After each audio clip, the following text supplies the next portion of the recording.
There is a moment that many makers experience that isn't often talked enough about in depth. When our crafting becomes less of a comfort and certainly less calming because we lose that feeling of joy.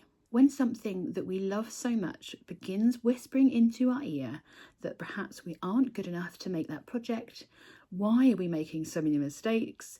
Other people find it so easy. Perhaps we feel we should be making more, finishing quicker. If any of that feels familiar, grab a cuppa, take a seat, and join me for today's video where we're going to be exploring in depth some of the most commonly experienced feelings around losing our joy of crafting. And of course, finding some solutions to get that joy back. Somewhere along the line of our making process, we seem to absorb this idea that if we are making, we should be productive. We need to be able to justify the time we spend on our crafting to those around us, and for ourselves, we sometimes feel that our unfinished projects are almost a show of our failure. There then comes a sentence that most makers have heard at some point, and that is, "Oh my God, you should so sell those." If you have heard that sentence, I would recommend that you take it as the compliment that it is meant as. It simply means that they think your crochet projects are good enough to sell. How bloomin' wonderful is that? Of course, I've heard that a number of times over the years, and yes, it did feel like praise, but for me, it also set that expectation. Of course, I have chosen to progress and turn my crafting into a business. There have been some beautiful highs over the last 10 years. I've built a wonderful, welcoming community. We've made things together, and I am super proud of the patterns that I've released over the last 6 years as well. Alongside all of those lovely highs, there have been a number of lows that most definitely have taken away my joy of crafting. Deadlines where joy turned into pressure, days where I've measured my worth based on the sales I've achieved instead of the stitches I've been making. So acting as your big sister in crafting, here is exactly what I would say to you if you ever hear that phrase. Your craft does not owe anyone productivity. Unless you have a deep-rooted desire to turn your craft into a business and everything that comes alongside that, your hobby is allowed to stay small, to stay private, and to stay enjoyable. If you do have that desire to continue on and create your own little crafty business, I don't blame you. It is good fun in the overall picture. I'd recommend picking a project that you will never monetize, something that you can always go back to that doesn't involve stitching up a project in time to get it out for sale. Just keep it as yours, your own little special project, so that you've always got something to bring back that joy in crafting. Okay, something that can creep into your crafting very quietly is comparison. So often on social media, we see the best of everything, and that includes people's finished projects. We see those finished projects photographed in perfect lighting with those perfect finishes, draping beautiful on beautiful people, and suddenly our work can feel just not enough. Leaning back into that kind of feeling of needing to be productive, it can lead us to feel like we're crafting too slow, our stitches are too simple, and overall our crafting is considered messy. Something that I think is not discussed about and that I take on personally is the time spent on making projects. I did see a funny video on Instagram a couple of days ago where someone was highlighting the fact that it seems completely normal for someone to crochet a sweater in 2 weeks. But if someone was to knit a sweater in 2 weeks, my goodness, it's like the world has erupted in celebration. I too struggle with comparison when it comes to the speed of which I craft. And I spend a lot of time crafting, and it still takes me quite some time to make up some of the larger projects. Now, I'm not even talking about blankets. As someone with a larger than average body, for me to make a garment to fit my body, I am pretty much crocheting a whole blanket to cover it. Something that I certainly haven't talked about is the fact that since I became a crochet designer, I've increased in the size I need to make to fit my body. Is that related to the amount of time I spend sitting down crocheting? Let's not answer that question. But what it does mean is that I do notice the production levels of other designers, including other makers as well. Obviously, I work with pattern testers who do have smaller frames than I have. And there is an impact on having a larger body. Not only do I need to use more yarn to make a garment to fit my body, it also takes me longer because I have to make more stitches because everything is bigger. But online, garments look the same. Size isn't really relevant, and I know the angles to take a photo, so I don't look quite so big. I think the bit that I really struggle with is that when you look at these images of garments online, side by side, they look like they take the same amount of time to make, and unfortunately, they really don't. Last year, I was lucky enough to stitch up one of my favourite designs, which is the cable and cross cardigan, in a beautiful yarn that had been gifted to me. And even I couldn't believe how quickly I managed to stitch it up. Because being the size that I am, I've only made it in a size large, and in fact I made an XL as well. And this sample I made in a size small. It literally took me a week and a half from start to finished, and I mean completely finished, blocked and ends woven in, everything. That was quite a jolt to me and really made me feel like I should be a little bit kinder to myself when it comes to the speed at which I make garments for my own body. It's no wonder it leaves me feeling like I'm behind, and why can't I stitch up all these great ideas quick enough? The quote that I really cling to in times like this is remembering that comparison is the thief of joy. It's really important that you remember that your timeline is your own. There are so many factors that go into reaching that finish point of a project, and success can be so much more than the time it took to make something. If there is an account on social media that you find yourself looking at that makes you feel like you're not enough and you're not productive or you're not quick enough at your crochet, I'd recommend muting it for a little while.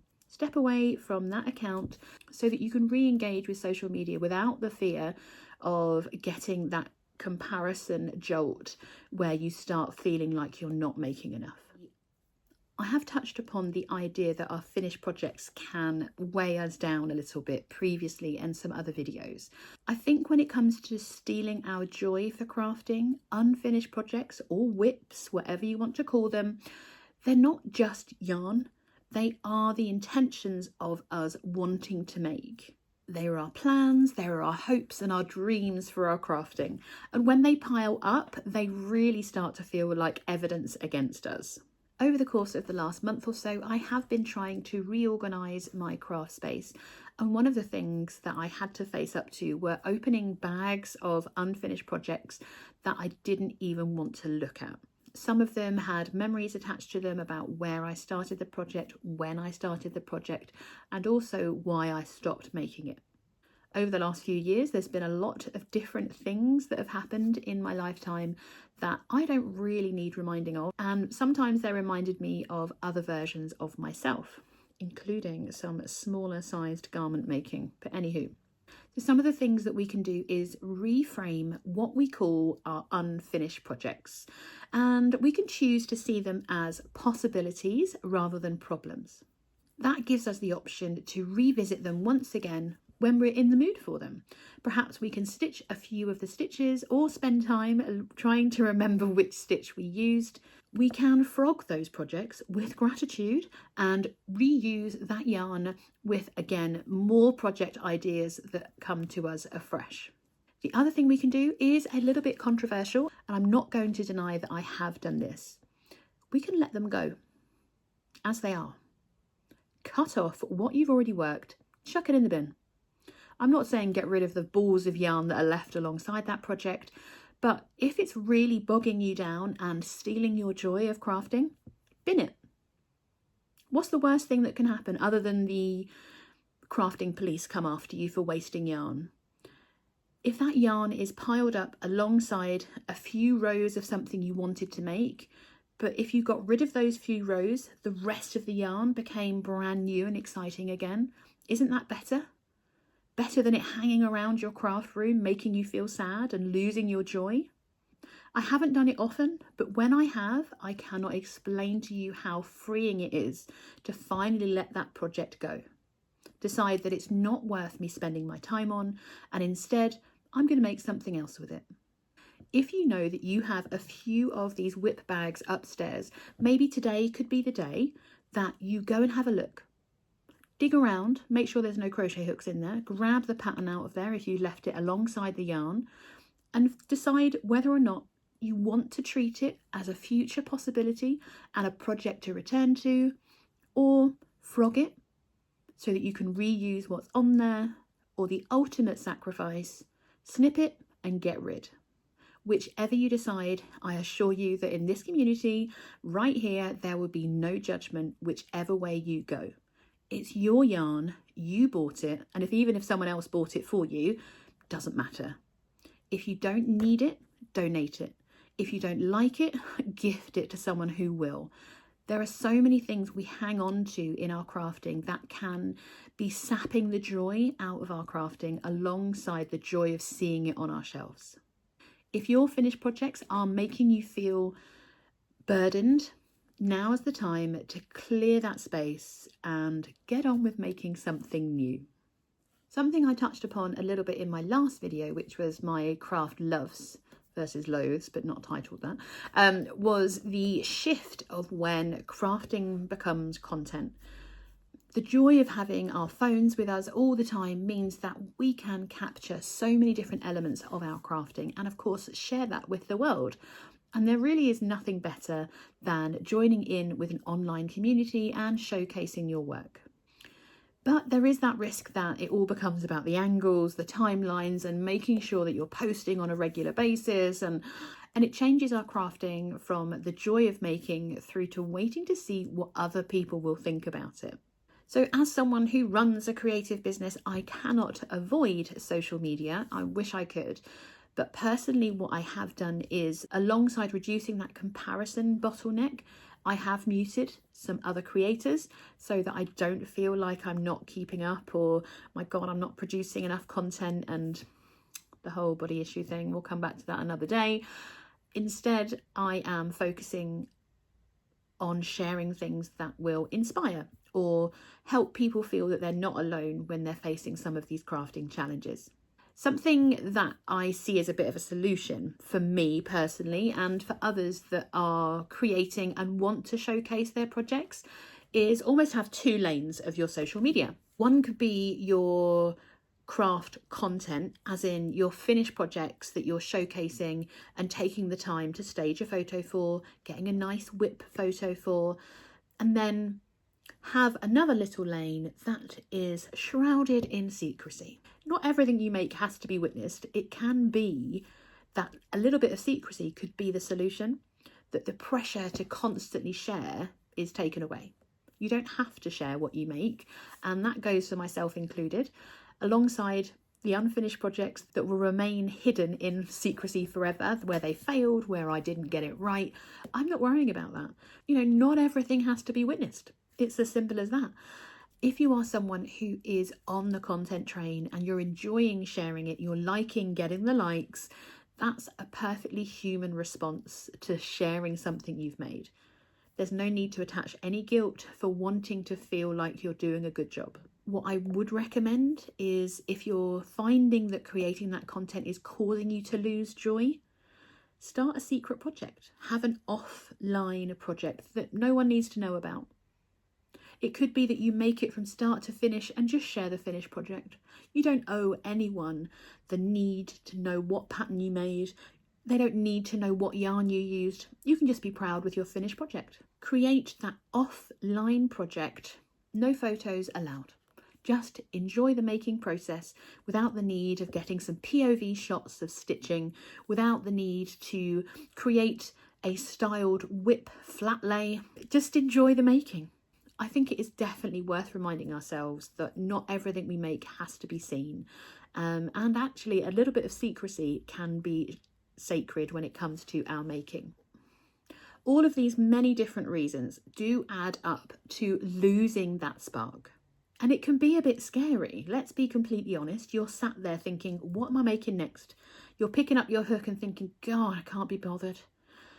You sit down ready to craft and you feel nothing. No joy, no calmness, or even worse, you're almost feeling a resistance to wanting to craft. It doesn't mean that you've lost your love of crafting and of crocheting at all. It just means that all these outside pressures are taking away some of that joy and you're left feeling like you don't want to spend your time doing it. It doesn't mean that you have forever lost that joy of crocheting or crafting. It just means that the outside pressures on your craft have become louder than your joy.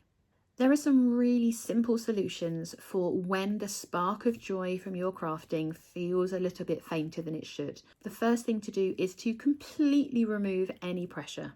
Lower the bar to the floor and take away the expectation of what you're making. Choose a project that is mindless. It could be something ugly, it can be something easy, but whatever it is, I'd recommend picking a quick, easy project. It could be as simple as just making yourself make a granny square. Just for 10 minutes, nothing huge, just grab whatever you see on your shelf, the corresponding hook size, and make a simple granny square. You don't need to feel your passion again to be able to pick up your hook. Sometimes you just need the permission to craft clumsily, just to do something. Since I've been discussing this on my channel, I've been talking to a few friends that have been experiencing that loss of joy with their crafting. I won't name them by names. In a recent conversation, I was chatting to somebody and she waved at the screen because you were having a Zoom.